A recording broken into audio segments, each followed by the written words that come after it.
But the tension only got sharper once Jasmine started breaking down the legal issues behind the policy. And that's where things really began to crack open. Having seen his chance to regain a semblance of order, the moderator turned to Jasmine. "Congresswoman Crockett, please elaborate."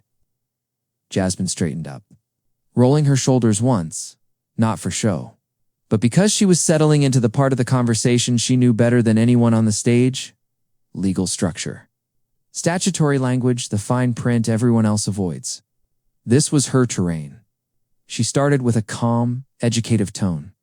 "Before we go any further, I want to make sure people watching at home understand exactly what changed in this policy." Her tone was sharp, but controlled, as if she's explaining something to a friend across a kitchen table. Not the slogans, not the sound bites, the actual rules. Trump shifted in his seat on the large screen.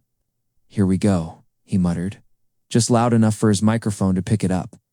"The public defender." Jasmine didn't look at him. She looked directly at the camera. "Section 14B, she said, holding up a printed page from her binder. "This is the part of the Swift Justice Act that caused the clerical mistake Michelle mentioned.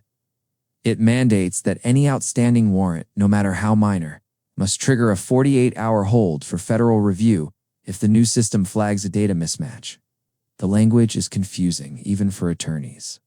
It created conflicting timelines for data entry between county offices, which are often understaffed in federal databases.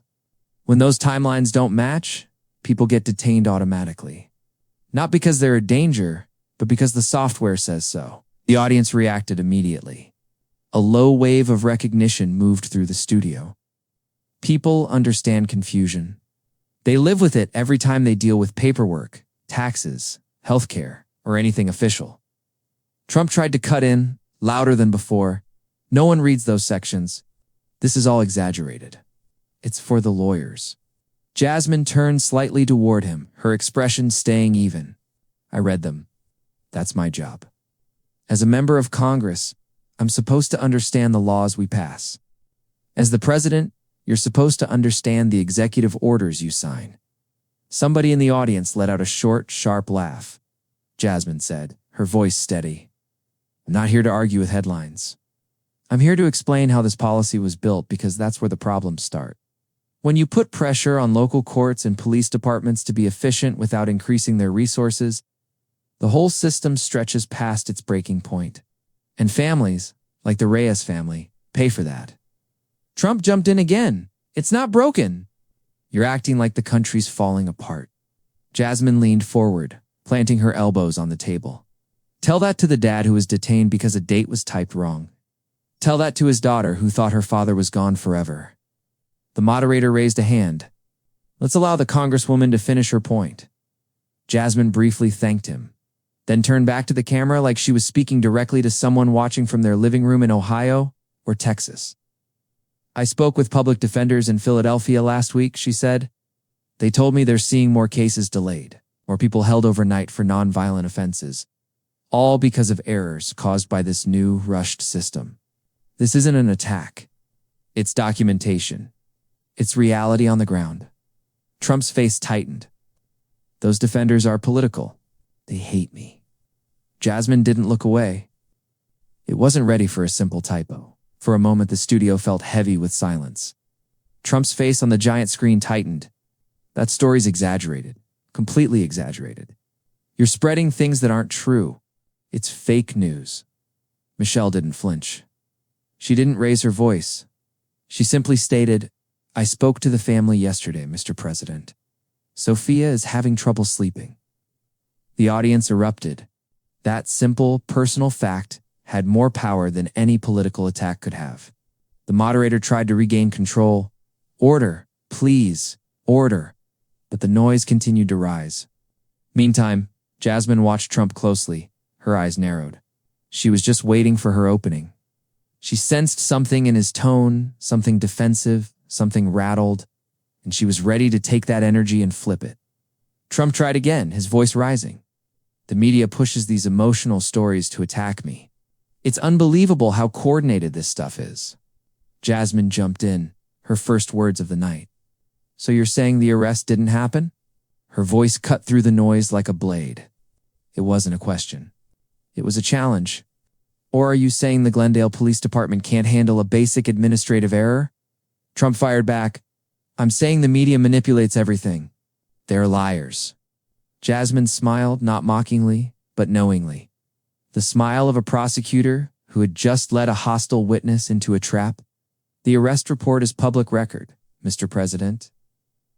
The body camera footage was released this morning. Anyone can read it. Anyone can watch it. The facts aren't in dispute. The audience reacted again, louder this time. The moment felt raw, live, and completely unpredictable. The kind of TV where no one can look away because they know something important is happening in real time. Michelle turned slightly toward the camera, bringing the conversation back to its human core. People don't care about winning a debate. They care about whether their families are safe and treated fairly. That's the responsibility of leadership. Something about that line hit hard. It wasn't dramatic. It wasn't loud. It was just true. Trump interrupted again, his voice raised to a shout. You're twisting everything. This is ridiculous. I came here to talk facts.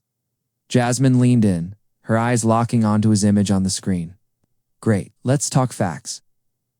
The studio crackled with anticipation, but there was a deeper shift happening too, one that viewers at home could feel. It was the moment when two voices stepped forward with calm precision while the person in power began to lose his footing. Most debates feel staged, but this one wasn't. It took just a few minutes for Michelle Obama and Jasmine Crockett to expose the cracks in a policy a president insisted was flawless.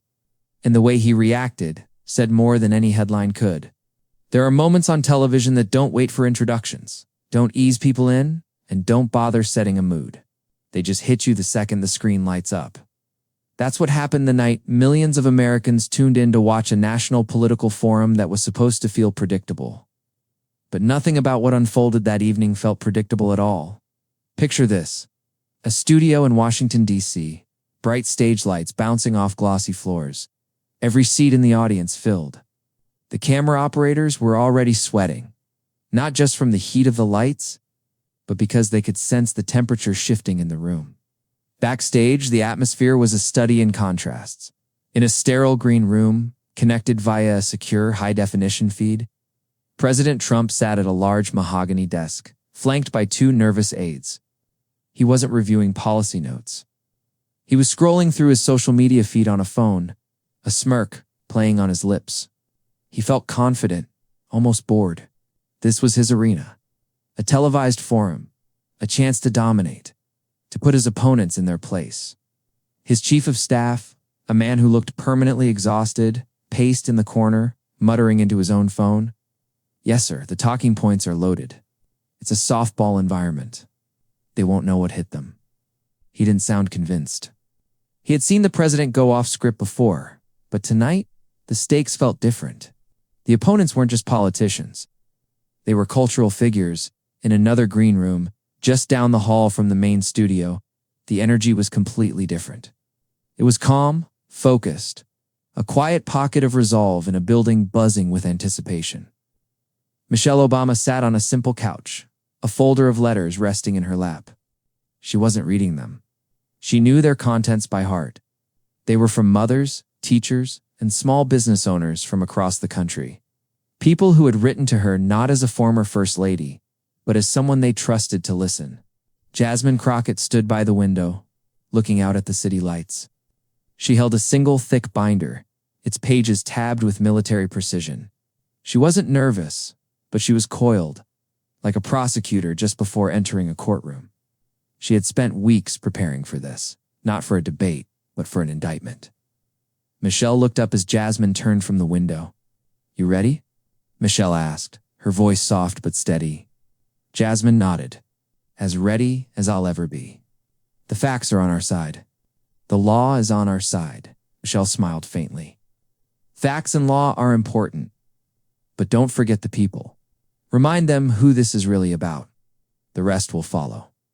It wasn't a strategy session. It was a shared understanding. A recognition that they were there for the same purpose, approaching it from two different but complementary angles. empathy and accountability, the heart and the hammer. A floor manager knocked on the door. 5 minutes, ladies. The broadcast went straight to President Trump, who was appearing remotely from the White House, his face filling the large screen above the panel. He looked confident, almost too confident, like he came expecting applause before the conversation could even start. But here is where everything changed.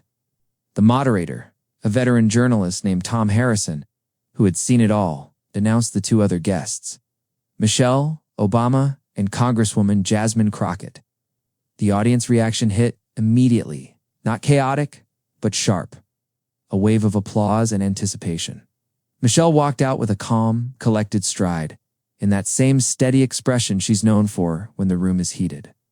Jasmine followed her, smoothing her jacket as she took her seat, peering around the studio like she was already measuring the terrain. Meanwhile, Trump watched from the screen, arms folded across his chest, with a condescending smile plastered on his face.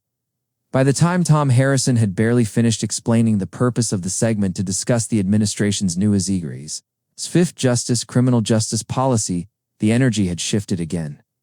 You could feel it in the audience, the way they sat forward in their chairs.